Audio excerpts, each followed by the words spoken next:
కాలంలో యానిమల్, దురంధర్, దురంధర్ 2, ఓ రోమియో ఇలా చాలా సినిమాలు హింస, రక్తపాతం కేంద్రంగా తెరకెక్కిన తీరుపై చాలా చర్చ అయితే సాగుతుంది. ఆయా సినిమాల్లో కథ డిమాండ్ చేయడం వల్లనే బ్లడ్ బాత్ ని ఫ్యాషన్ గా మార్చారా అన్నది కూడా చర్చగా మారింది. క్రూరత్వం, పాళ్లు తెర నిండుగా కనిపించడం ఒక రకంగా జుగుప్సను కూడా పుట్టిస్తూ ఉంది. అయితే కథ డిమాండ్ చేసినప్పుడు ఈ జుగుప్సను కూడా ప్రజలు ఇష్టంగా స్వీకరిస్తూ ఉన్నారు. చుట్టూ సహజత్వంతో కూడుకున్న, నిజాయితీతో కూడుకున్న సన్నివేశాలను చూపించినప్పుడు ఆ ఒక్క బ్లడ్ బాత్ సీన్ ప్రజల్ని మానసికంగా అంగీకరించేలా చేసిందని విశ్లేషిస్తూ ఉన్నారు. అసలు ఈ హింస, బ్లడ్ బాత్ కి కారణమైన గ్యాంగ్స్ ఆఫ్ వసేపూర్ సిరీస్ తెచ్చిన తంట ఇది. ఈ సిరీస్ మొదలు సినిమాల్లో హింస మితిమీరిందనేది ఒక విశ్లేషణ. ఇటీవలే విడుదలైన దురంధర్ ఫ్రాంచైజీలో క్రూరత్వాన్ని గ్యాంగ్స్ ఆఫ్ వసేపూర్ తో పోల్చినప్పుడు పాత్రల మధ్య వైరుధ్యం స్పష్టంగా అర్థమవుతోంది. ఈ బ్లడ్ బాత్ వెనుక అసలు కారణం కథా బలమా, లేక కేవలం ప్రేక్షకులను ఆకర్షించే ఎత్తుగడనా అన్నది చర్చిస్తే మాత్రం సినిమాల్లో ఈ స్థాయి హింసకు బీజం వేసింది మాత్రం అనురాగ్ కశ్యప్ రూపొందించిన గ్యాంగ్స్ ఆఫ్ వసేపూర్. ఈ సిరీస్ భారతీయ సినిమా గ్రామర్ నే ఒక్కసారిగా మార్చేసింది. అయితే వసేపూర్లోని హింసకు ఒక సామాజిక నేపథ్యం ఉంది. అక్కడ హింస అనేది పేదరికం, కుల వివక్ష, వారసత్వంగా వచ్చిన బాధ నుండి పుట్టిన ఒక బలమైన భాష. పాత్రలు ఎందుకు అంత క్రూరంగా ప్రవర్తిస్తున్నాయో ప్రేక్షకుడికి స్పష్టంగా అర్థమవుతుంది. ఇక్కడ హింస కేవలం వినోదం కోసం కాదు, అది ఆ ప్రాంతపు వాస్తవికతను, వ్యవస్థలోని లోపాలను ప్రతిబింబించే ఒక అద్దంలా కనిపిస్తుంది. దీనికి విరుద్ధంగా ఇటీవల విడుదలైన దురంధర్ వంటి చిత్రాల్లో హింస అనేది ఒక అవసరంలాగా మారుతుంది.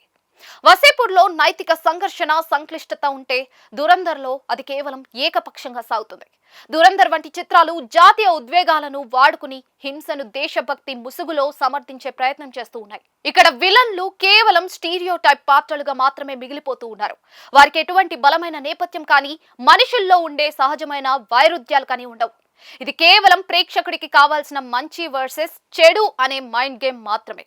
ఇది ఒక రకంగా కంఫర్ట్ జోన్ లో ఉంచుతుంది తప్ప ఆలోచింపజేసేలా ఉండదు. ముఖ్యంగా ఈ రెండు చిత్రాల మధ్య స్త్రీ పాత్రల చిత్రీకరణలో స్పష్టమైన తేడా కనిపిస్తుంది. వసేపూర్లో నగ్మా వంటి పాత్రలు కేవలం అలంకార ప్రాయం కాదు. వారిలో ప్రేమ, అసూయ, అణచివేయబడిన ఆగ్రహం వంటి ఎన్నో కోణాలుంటాయి. అవి చాలా సహజంగా, మానవీయంగా ఉంటాయి. కానీ దురంధర్ వంటి సినిమాల్లో మహిళా పాత్రలు కేవలం కథను ముందుకు తీసుకెళ్లే పరికరాలుగా మాత్రమే మిగిలిపోతూ ఉన్నాయి. దేశభక్తి పేరుతో మహిళలను కేవలం ఒక వస్తువుగా వాడుకోవడాన్ని కూడా ఇక్కడ సమర్థించడం ఆ సినిమాల నైతికతను ప్రశ్నిస్తూ ఉంది. అయితే అందుకు భిన్నంగా యానిమల్ చిత్రంలో మహిళ పాత్ర, రష్మిక పాత్రను సందీప్ రెడ్డి వంగ చాలా బలంగా ఆవిష్కరించారనేది గమనించాలి. ఓ రోమియోలో మాత్రం మహిళా పాత్రపై రోమియో డామినేషన్ స్పష్టంగా కనిపిస్తూ ఉంది. నిజమైన కళ అనేది ప్రశ్నలను సంధిస్తుంది, కానీ ప్రచారం అనేది ముందే నిర్ణయించిన సమాధానాలను ప్రేక్షకుడిపై రుద్దుతుంది. గ్యాంగ్స్ ఆఫ్ వసేపూర్ తన పాత్రల పట్ల గౌరవాన్ని ప్రదర్శిస్తూ మనిషిలోని మంచిని, చెడును సమానంగా చూపిస్తుంది. కానీ దురంధర్ వంటి చిత్రాలు తన స్వీయ నీతిని చాటుకోవడంలో మునిగిపోయి సినిమా పరిధిని తగ్గించుకుంటున్నాయనే విశ్లేషణలు ఒక సెక్షన్ క్రిటిక్స్ నుంచి వెలువడుతూ ఉన్నాయి. అయితే ఇవన్నీ కేవలం విమర్శకుల కోణంలో విశ్లేషణలు మాత్రమే. దురంధర్ 1000 కోట్ల క్లబ్ నుంచి 2000 కోట్ల క్లబ్ వైపు దూసుకుపోవడానికి ఇవేవి అడ్డంకులు కావే కావు. ప్రజలు ఇలాంటి సునిశ్చిత విషయాలను అంతగా పట్టించుకోరు కూడా.